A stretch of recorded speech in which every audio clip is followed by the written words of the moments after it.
àlàáfíà fún yín o. Ẹ jẹ́ ká gbàdúrà. Bàbá olóore ọ̀fẹ́ jùlọ, a dúpẹ́ lọ́wọ́ yín, a gbé yín ga o fún ojúmọ́ ayọ̀ tẹ́ fi mọ́ wa lónìí. A yìn yín lógo nítorí pé ẹ tún jẹ́ ká rí ọdún tuntun láyọ̀ àti àlàáfíà. Ògo ni fún orúkọ yín o. Olúwa gba ọpẹ́ wa o. À ń lọ láti sọ̀rọ̀ yín. Olúwa bá wa sọ̀rọ̀. Etígbọ̀ àti àyà àgbàṣe Olúwa fi fún ẹnì kọ̀ọ̀kan wa.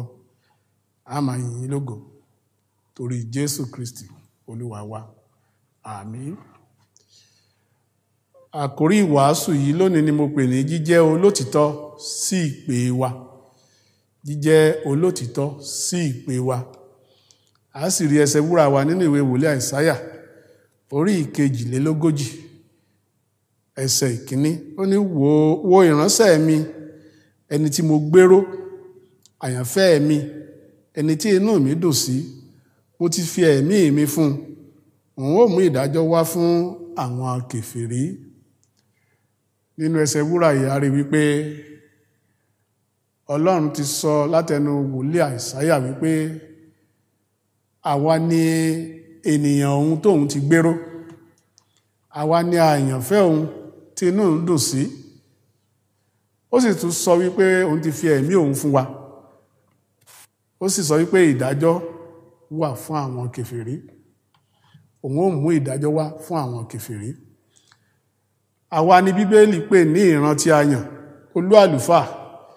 Ènìyàn máa gbé iṣẹ́ Olúwa ga kí a sì fi òtítọ́ bá Ọlọ́run lò ní ìpè tí Ọlọ́run pè wá sí.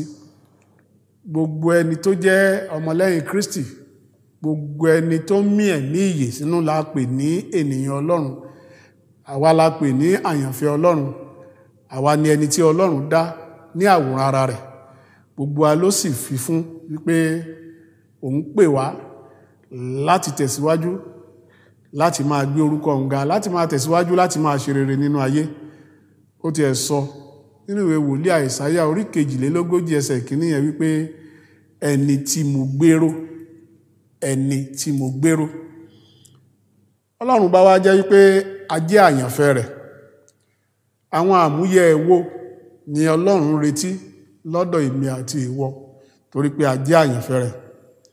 Àyànfẹ́ Ọlọ́run gbọ́dọ̀ jẹ́ ènìyàn pẹ̀lẹ́ tí kò kún fún ariwo pípa nípa ohun tí Ọlọ́run ti ọwọ́ rẹ̀ ṣe.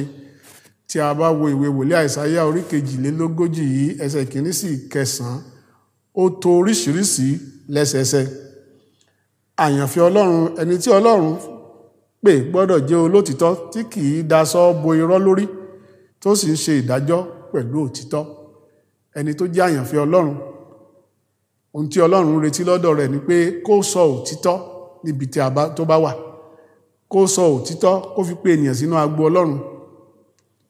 A gbọ́dọ̀ jẹ́ olótìtọ́ sí ìpè tí Ọlọ́run pè wá.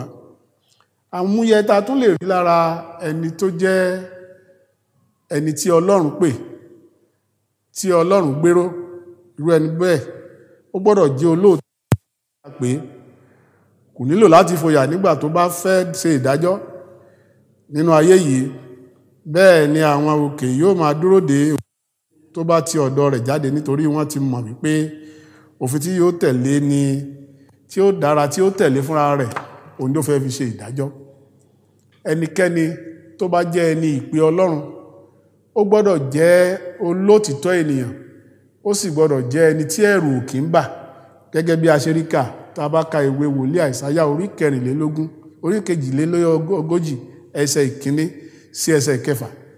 Ó ṣàlàyé irú ìwà tí a gbọ́dọ̀ rí lára ẹni tó jẹ́ ẹni tó ń tẹ̀lé Ọlọ́run, tí Ọlọ́run pè, bó ṣe gbọ́dọ̀ fi òtítọ́ lọ ìpè rẹ̀. Tí a bá tún wá tẹ̀síwájú wípé èrè wo ló wà fún olóòótọ́ sí ìpè tí a pè. Ìwé wòlíì Àìsáyà orí 42 yìí ẹsẹ̀ 6. Ó ní Ọlọ́run yóò dirú ọwọ́ ẹni bẹ́ẹ̀ mú, yóò pa irú ẹni bẹ́ẹ̀ mọ́. Irú ẹni bẹ́ẹ̀ yóò jẹ́ májẹ̀mú àwọn ènìyàn tí wọ́n yóò máa wò, tí wọ́n yóò sì máa bu ọlá fún, tí wọ́n yóò sì máa gba ohùn rẹ̀ gbọ́ bó bá ti ń sọ̀rọ̀. Ẹnikẹ́ni tó bá ti lè jẹ́ olóòótọ́ sí ìpè tí a pè, a sọ fún wa wípé yóò rí àtìlẹ́yìn Ọlọ́run. Ọwọ́ rẹ̀ Ọlọ́run ó dìímú gbogbo ìgbésẹ̀ tó bá ti ń gbé Ọlọ́run ó máa bá gbé, irú ẹni bẹ́ẹ̀ Ọlọ́run máa pamọ́, gbogbo ohun tó bá ń ṣe yóò máa yọrí sí rere. Ẹni tó bá jẹ́ olóòótọ́ sí ìpè rẹ̀ ni yóò di ìmọ́lẹ̀, gẹ́gẹ́ bá a ṣe kọ́ lórí 9, yóò di ìmọ́lẹ̀ sí àwọn kèfèrí. Bí èèyàn bá jẹ́ olóòótọ́ sí ìpè rẹ̀, a rí wípé bí àwọn kèfèrí bá wà níbì kan tó bá tiẹ̀ tọ̀ wọ́n lọ wípé ẹ gba Ọlọ́run gbọ́, wọ́n á wo ìṣe rẹ̀, wọ́n á wo ìrí rẹ̀, wọ́n á wo bó ṣe ń bá bọ̀. Ó lè torí pé ó jẹ́ olóòótọ́ sí ìpè rẹ̀ kó mú ẹni tó wà nínú òkùnkùn kúrò nínú òkùnkùn kó mú wá sínú ìmọ́lẹ̀. Wọ́n á rí àwòkọ́ṣe Ọlọ́run nírú ara ẹni tó bá jẹ́ olóòótọ́ bẹ́ẹ̀. Ọlọ́run wa a sọ̀rọ̀ máyẹ̀ ni, ó jẹ́ Ọlọ́run tó yẹ pé tó bá ti sọ̀rọ̀ bẹ́ẹ̀ ló máa rí. Ọlọ́run sì jẹ́ ká mọ̀ ní ẹsẹ̀ 9 nínú ìwé wòlíì Àìsáyà orí 42 yìí wípé kò sí ohun tí òun tó ṣòro láti ṣe fún òun. Ó sọ wípé bí ẹnikẹ́ni bá ti ń tẹ̀lé òun lẹ́yìn, gbogbo ohun tó bá ti ń sọ yóò wá sí ìmúṣẹ. Òun lẹ́jọ́ kó fi sọ wípé kí a fi etí gbọ́ ohun tí òun sọ yìí, ká mọ̀ wípé àwa ni a jẹ́ ẹni tí ó mú máa tì lẹ́yìn bí a bá jẹ́ olóòótọ́ sí iṣẹ́ wa. Mo fẹ́ béèrè lọ́wọ́ wa láàárọ̀ yìí, ìwọ ni ìran tí a yàn, olú àlùfáà, ènìyàn ọ̀tọ̀ tí Ọlọ́run ti gbé fún wípé ìwọ lòun máa tì lẹ́yìn, ìwọ lòun fẹ́ rán níṣẹ́ láti jẹ́ olóòótọ́ sí ìpè tí òun pè ọ́. Ǹjẹ́ ó ń ṣe ìpè náà? Ǹjẹ́ ó ń ṣe olóòótọ́ sí? Ǹjẹ́ ó tiẹ̀ jẹ́ ẹni tó jẹ́ wípé ó ń ṣe bí ẹni ọkàn Ọlọ́run? Ṣé kìí ṣe pé ó ń sọ lẹ́nu lásán, tó bá ti sọ́tọ̀ ọ̀tọ̀ ni tó ń ṣe? Tó o bá ti jẹ́ olóòótọ́ sí Ọlọ́run lórí ìpè rẹ, a jẹ́ pé ó ń tọrọ ìdàkejì ohun tí Ọlọ́run máa ń ṣe ní rere. Tí a bá wo ìwé Sáàmù orí 99 ẹsẹ̀ 19 sí ẹsẹ̀ 21, ó sọ oríṣiríṣi àtìlẹ́yìn tó wà fún àwọn ẹni tí ó jẹ́ olóòótọ́ sí ìpè tí a pè wọ́n. Ó ní ìrànlọ́wọ́ Ọlọ́run ti dìde sí irú ẹni bẹ́ẹ̀, pé olú ẹni bẹ́ẹ̀ yóò ní agbára torí pé yóò rí àtìlẹ́yìn Ọlọ́run. Ó fi irú ẹni bẹ́ẹ̀ wé Dáfídì, ẹni tí àmì òróró Ọlọ́run tó wà lára rẹ̀, tí ọwọ́ Ọlọ́run sì máa ń wà nínú ayé rẹ̀, ní ara rẹ̀. Ó sọ fún wa wípé àwọn ọ̀tá rẹ̀ yóò di àlùmọ́lẹ̀ níwájú rẹ̀, Ọlọ́run yóò sì yọ àwọn tí ó kórìíra rẹ̀ lẹ́nu. Ẹnikẹ́ni tó bá ti jẹ́ ẹni tó ní àtìlẹ́yìn Ọlọ́run, tó jẹ́ olóòótọ́ sí ìpè tá a pè, ó di dandan kí àwọn ọ̀tá dìde. Sáàmù yìí ń sọ fún wa ní ẹsẹ̀ 23 wípé Ọlọ́run ṣetán láti lu àwọn ọ̀tárú ẹni bẹ́ẹ̀ ní àlùbọ́lẹ̀ níwájú rẹ̀, ó sì ṣetán láti yọ wọ́n lẹ́nu. Bírú ẹni bẹ́ẹ̀ bá ti ń fi ọkàn kan ṣe tí Ọlọ́run rán, tó jẹ́ olóòótọ́ sí ìpè tá a pè. Bóyá àwọn náà wà níbẹ̀ yẹn lónìí tó jẹ́ wípé gbogbo ayé ló mọ̀ ọ́ ní bàbá àdúà, gbogbo ayé ló mọ̀ ọ́ lọ́mọ lẹ́yìn Kristi, tí ọkàn rẹ̀ sì ń sọ fún ọ wípé bí mo ṣe ń ṣe yìí, ǹjẹ́ mo jẹ́ olóòtítọ́? Ohun náà ń fọ̀ sí ọ láàárọ̀ yìí wípé kó yí padà sí Ọlọ́run, nítorí wípé sáàmù tí mò ń sọ yìí in tó fi parí rẹ̀ lé díẹ̀. Psalm 89 verses 30 to 32 ó sọ fún wa wípé ògo ni a ó fi bẹ ìrékọjá àwọn tó jẹ́ aláìṣòótọ́ sí ìpè wọn pẹ̀lú iná. Ògo àti iná la ó fi bẹ̀ wọ́n wò, àwọn tó bá jẹ́ aláìṣòótọ́ sí ìpè wọn.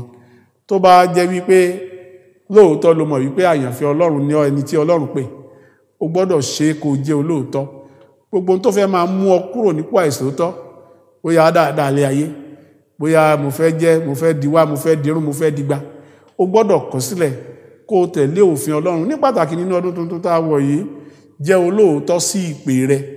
Ààrẹ ni tó jẹ́ wípé ipò gíga ló wà nínú ìjọ Ọlọ́run, tó jẹ́ wípé Ọlọ́run ṣe tó yẹ pa gbé sí ipò tó ga, tó sì jẹ́ wípé gbogbo tá a bá kójọ nínú ìjọ ṣe ló máa parí rẹ̀. Ó ní ó máa sọ wípé ẹ jẹ́ ká san ìdá mẹ́wàá o, ẹ òfin Ọlọ́run ni o, òun ò ní ìdá kankan san, bàbá ti kójọ tán òun ló ní, yóò kó sápò.